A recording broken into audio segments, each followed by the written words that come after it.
Good morning, good Blogtalk. afternoon, universe. I'm your host, MJ Racadio. Another special segment this December of Blog Talk Hollywood. Well, I just want to let you know our guest from his humble beginnings from the Philippines to Hollywood red carpet. Now, recently, he was featured in Arab Fashion Week. He was featured on Vogue magazine. You name it, he made it, and he's one of the 75 most influential Filipino Americans of 2021. Without further ado, please welcome RC Caylan. Hi, RC. Hi, how are you? Pretty good. Yeah. It's been a while. I'm glad that you were able to finally doing our interview. And I mean, how does it feel to be imagine from your humble beginnings? Let's talk about that before you made it big, on the scene. Now you grew up in the Philippines. Share us.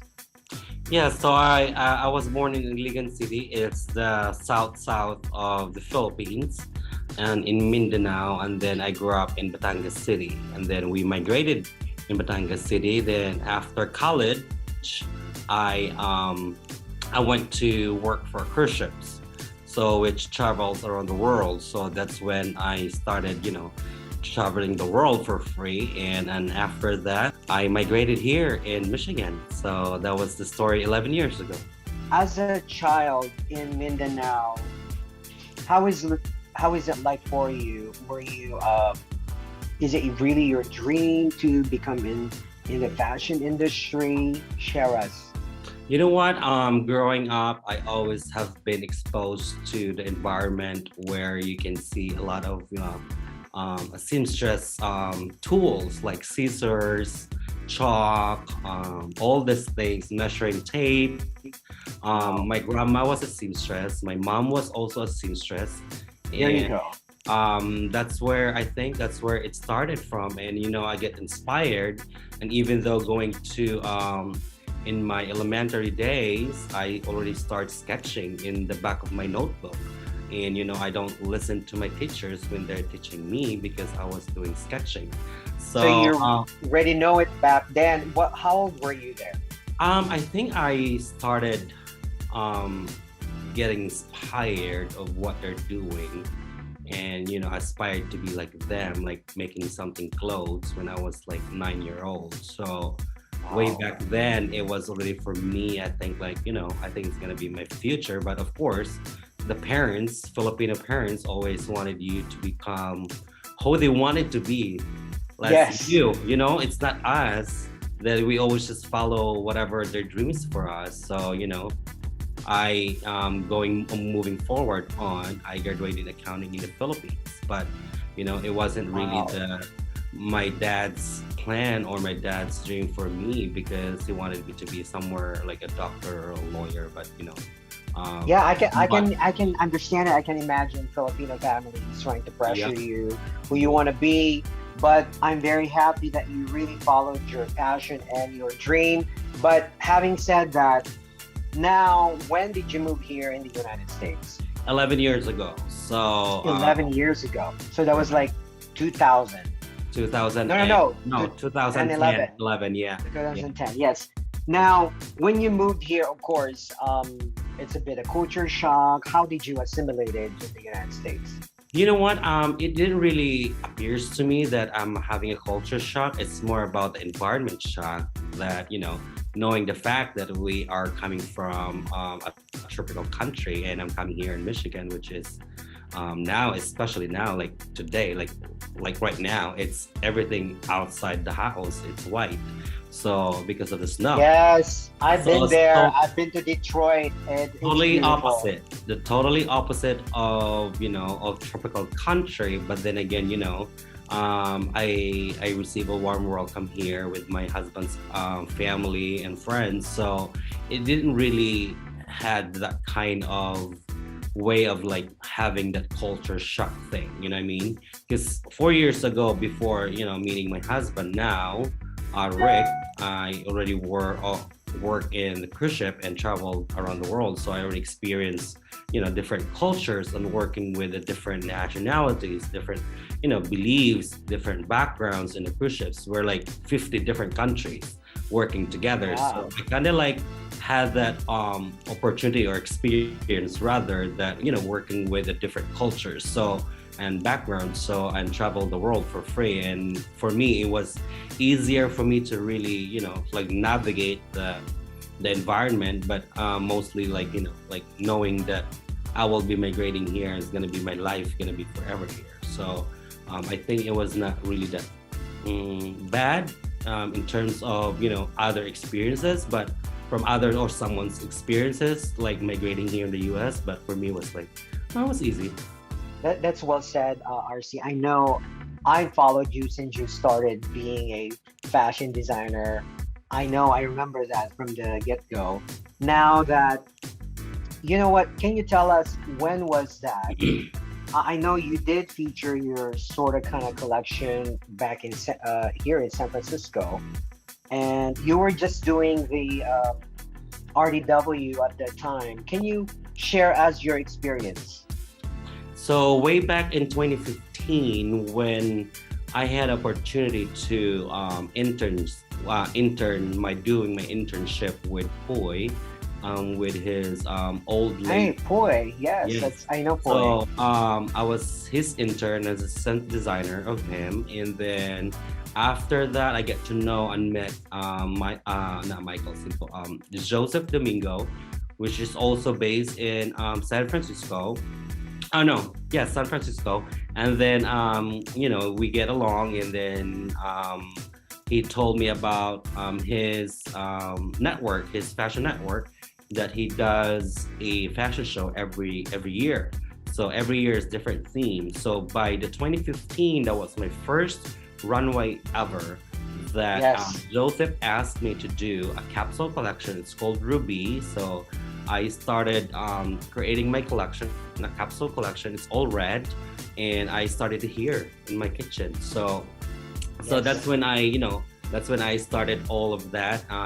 And then after that, 2015, in September in 2015, and then April of 2016, that's when I opened up my little studio here, downtown Grand Rapids in Michigan. Wow. And after that, people took notice. Then also, how did you feel when your collection was featured? In Vogue. I mean, this is Vogue. No matter what country, but you were featured in Vogue. It is very humbling to learn and to know that your creation or you being mentioned, just your name itself, by itself being mentioned in a big publication. That's the biggest publication in the world in history, in terms of fashion magazine. Being just mentioned there, it's to me, it's surreal. And it's not a usual or typical story of a fashion designer, especially that is coming, like, from a third world country, that right after a year, like opening my business or my brand, it's just like went to a biggest publication in the world. So it's, to me, it was surreal, and it was great. It was, it's a proud moment, of course. And I take pride of it, that not only just being proud to myself that being mentioned in a big publication, but also bringing and raising our flag, being a Filipino. And I'm one of those fortunate enough that I've been able to really being in the position to penetrate the industry in that fast pace. You know what I mean? Because Yes. a Yeah, lot I'm of glad you stories. mentioned. Yes, I'm very Yeah, proud of yeah. you, RC, of what you've become. And one of those things that, actually one of my mentors in Hollywood, Janet Nepalis, then you were part of that awesome book, Fashion, Filipino, Hollywood, the World. Um, did she approach you? Were you surprised when she told you that you were part of this? Um, you know what? I always get connected with Ate Janet and Kuya Robin. every time, there's award show, and knowing the fact that they are part of the Hollywood Foreign Press, and I always wanted to really, I was the one always wanted to create something for her for the red carpet or award show. And we just keep connected, and from last year she actually reached out to me regarding about she's planning to do a book and writing a book regarding about Filipino fashion designers. So I was like, okay, sure. And I didn't really know what entails of the book, about the book. So when she told me about, oh, this is gonna be like this is gonna be like that, I was like blown away. It's an honor for me to be able to be part of Ate Janet Nipala's new book, because it's not only giving way of, hopefully it encouraged more dreamers like me, because I was like them. Until now, I still have a huge dream. My dream doesn't stop, and it doesn't stop working. And for me to be able to be part of it, it's an honor. And of course, just only 15 Filipino fashion designers around the world who are making in the Hollywood that are going to be published in that coffee table book that Ate Janet wrote. It's amazing. It's very humbling, and I'm very happy, and I'm very proud of it that I'm being part of it. And it's being part of it, and it's like 15, only 15, and it's so great. And it's the lineup of it, it's a lot of names there that I really look after, or I look like, like they're my inspiration. So I aspired to be like them, and now I'm being part of a book that, like side by side with them, and it's great. It's amazing. It's surreal. Yes, I'm very proud of you, RC. And now I know recently that you were also part of the Arab Fashion Week with, of course, the famous Michael Cinco. How is that like experience? Share us. You know what? I have not met Michael Cinco in person, like, talking to him directly and being friendly and all that. It was really a great moment for me when meeting him and becoming more like closer to him. And we talk more about being in business, being a fashion designer, and the part of it. It's really that really took me in a really surprised way that he's actually really a genuine person, a very nice person to be with, and we had a lot of joyful moment when we're together. In my part of Arab Fashion Week, this is my second time with them, but this is my first time doing a physical runway show with them. So the last year was everything is digital because of COVID, or for the obvious reason, right? So, but this time, last October 28th, we are 3 Filipinos. It was Michael Liva, me, so and then Michael Cinco closes the Arab Fashion Week. My experience in the Arab Fashion Week, it was beautiful. It was one of the best experience in the fashion show that I have done so far for almost 6 years now. I have done so many fashion shows already. New York Fashion Week 3 times. I've done LA Fashion Week twice in San Francisco, twice in San Diego, one in Rome. I think by far it is the most amazing experience I had. And just not only that we are raising the flag, being a Filipino in the world stage, but also bringing my brand worldwide. I'm making sure that that was my strategy to develop a connection or a partnership with the Arab world, because Arab is Arab and they have all the money. And that's why Michael Cinco and the rest of our Filipino fashion designers that are based in Dubai are very, very good in business, because they're doing great in the business there, being a fashion designer, because the money is there, the people are buying, the people are spending, unlike here, what I mean? So it was a great experience for me, and I think it was a great opportunity as well to have my brand being over there and showcase my designs so the people can see it actually like in person, because digital is digital. Different. Yes, It's a absolutely. different feeling, and Yes, when you have that kind of experience in a physical runway show, when people you see the people how they react, how they you just the emotion of it, it's very it's more what do you call that, it has more impact to it, when you absolutely. when you see them. So I was really happy to be able to showcase my design last October 28th for spring summer 2022 collection. That's well said, RC. Now that well, we're still actually in pandemic, sort of kind of post pandemic. Can you share us some life lesson throughout this pandemic? Share us.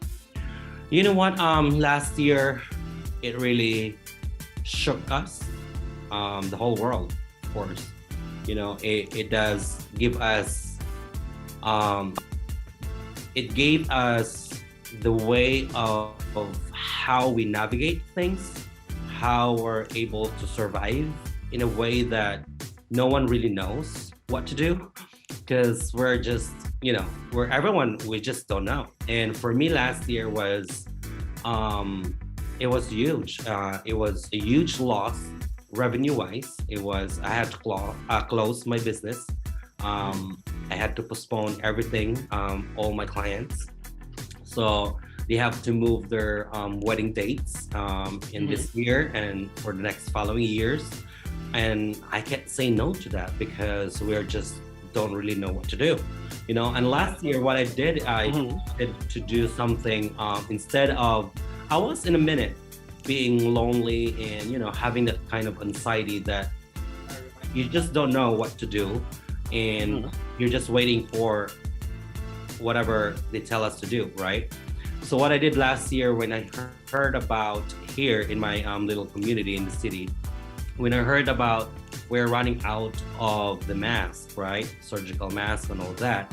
But they gave us a green light of doing something. You can wear a cloth mask. So what I did, I initiated a group to create a mask, a cloth mask. So for a month and a half, we created a 2,745 masks that I have donated to some of the hospitals here, our frontliners. I donated it to Spectrum Hospital, Mercy Health Hospital, the Grand Rapids Public Market, the this GRPD GRPD Police Department, and so much more. Like there's a lot of people that just message me through social media, say, hey, we need 50 this, our little community, Asian community here, the Indonesian community, like we need 50 people because they're like 50 masks rather, because they're still working as frontliners, blah blah blah, whatever they do. And that time last year, so that's why I did for a month and a half. So it was a great moment for me to really think of something what I can do in a bigger picture rather than just like being just like all the time, like you're always in a public figure and everyone mentioning your name. But what really makes more sense for me, it's like in this time, that time last year, especially when everyone's so down. So what I felt like doing is how can I help in my own little way, So I think it was a great success for me and the rest of the two that helped me. Sewing the mask, and it was great. And even our Filipino network, the GMA, reached out to me because they saw me posting it on my social media, and they reached out to me and they make a story of it, and it was great. And again, it's not all about being me recognized as what I do, but it's more about what I can do in a times like that. And I'm certainly gonna do it again if I needed to do it again. That's well said, RC. Now, what piece of advice can you give for those who want to really starting to be a designer, what can you advise them? You know what? I always tell this to even to my first interview before, even in a small publication. I always tell them that, you know, I have been in your shoes. I'm also a dreamer. You can dream whatever you want, but dreams doesn't do come true if you don't work hard on it. You have to be determined. You have to be passionate about it. You have to have your dedication to it. You have to work hard for it, you know. But don't stop dreaming, and don't stop believing. Um, Dreams do come true as long as you work hard for it. So my advice to them: just keep working hard and follow your dreams, follow your passion. This industry, especially being a fashion designer, and it's a cutthroat. It's a lot of, you know, it's a lot of competition, but you have to also utilize and use your being authentic, being you as a person itself, and you can utilize it and use it as a power or as a tool to create something that stands out, that speaks volume towards who you are as a person within you. So to me, I think, you know, it's there's always a hurdle. Life is not easy. So again, you know, just keep believing yourself, keep pushing it. If the doors was closed, I always say this too. I just learned about this, and I don't know why, but don't believe that the door was closed. You just didn't push it to open. You know what I mean? So I want them to take this, that door wasn't closed. You just didn't push it. So Actually, that's well said. That's actually beautiful, RC, for mentioning that, to really push for it. Yes, absolutely. I'm very, very proud of you, and I'm sure all the Filipinos around the globe are very proud of you. Then also, I know being part of the 75 most influential Filipino Americans is going global, and I'm very proud of you. Of course, also along with the selection committee with my team, that you really deserve it. Now invite everyone on your social media to check you out. Before I'm gonna do that, I want to say thank you so much as well for recognizing me, and for probably this is my third one now with you. For I really appreciate it, and I hope you do. And I really appreciate every single thing that anyone who are recognizing us, Filipino, fellow Filipino, regardless of what you do in life, whatever you do, wherever you are, part of the world. I really appreciate it, and I really thank you for that.